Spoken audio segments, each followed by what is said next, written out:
Eutrophication and restoration of lakes. Eutrophication. Overview. Eutrophication is the process where water bodies become enriched with nutrients, leading to excessive growth of algae and other aquatic plants. This often results from runoff containing fertilizers, sewage, and detergents. Causes: nutrient runoff, agricultural runoff containing nitrogen and phosphorus. Sewage discharge, untreated or partially treated sewage entering water bodies. Industrial effluents, discharge of nutrient-rich wastewater from industries. Effects: algal blooms, rapid growth of algae, which can produce harmful toxins. Oxygen depletion. Decomposition of algae consumes oxygen, leading to hypoxic conditions or dead zones. Loss of biodiversity.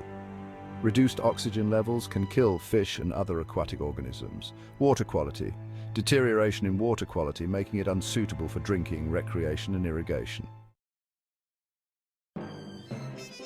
Restoration of lakes.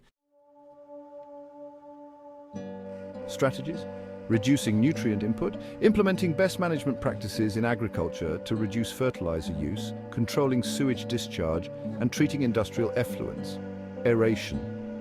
Increasing oxygen levels in the water through mechanical aeration to prevent dead zones. Bioremediation, using plants and microorganisms to remove excess nutrients and pollutants from the water. Dredging, removing nutrient-rich sediments from the bottom of the lake. Constructed wetlands, creating wetlands to filter and absorb nutrients before they enter lakes. Public awareness, educating communities about the sources and impacts of nutrient pollution and promoting eco-friendly practices. Conservation of wetlands. Importance of wetlands. Wetlands are rich in biodiversity, providing habitat for a wide range of species, including many endangered ones. They act as natural filtration systems that remove pollutants and sediments from water. Wetlands also serve as buffers by absorbing excess water during floods and releasing it during dry periods. They store large amounts of carbon, thus playing a role in climate regulation. Additionally, wetlands support livelihoods through fishing, agriculture, and tourism. Ramsar sites in India. The Ramsar Convention is an international treaty for the conservation and sustainable use of wetlands. Ramsar sites are wetlands of international importance designated under the convention. Notable Ramsar sites in India include Kyoladeo National Park in Rajasthan, a man-made wetland famous for birdwatching, home to a variety of migratory birds. Chilika Lake in Odisha, Asia's largest brackish water lagoon, known for its rich biodiversity and bird sanctuary. Sundarbans wetland in West Bengal, part of the world's largest mangrove forest, crucial for biodiversity and coastal protection. Loktak Lake in Manipur, the largest freshwater lake in northeastern India, known for its Fundis or floating islands.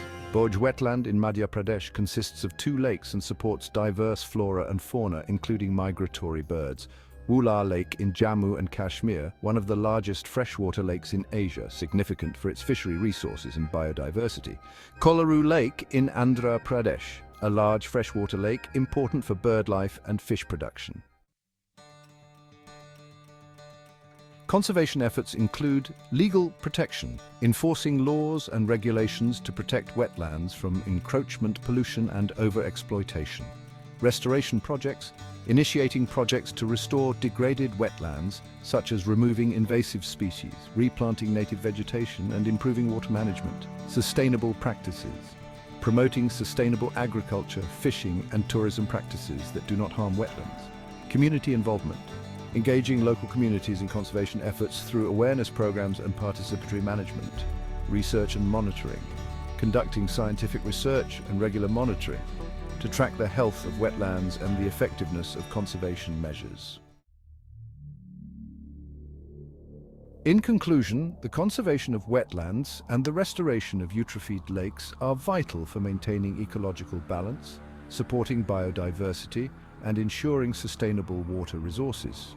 Implementing effective conservation strategies and engaging communities are crucial for the success of these efforts.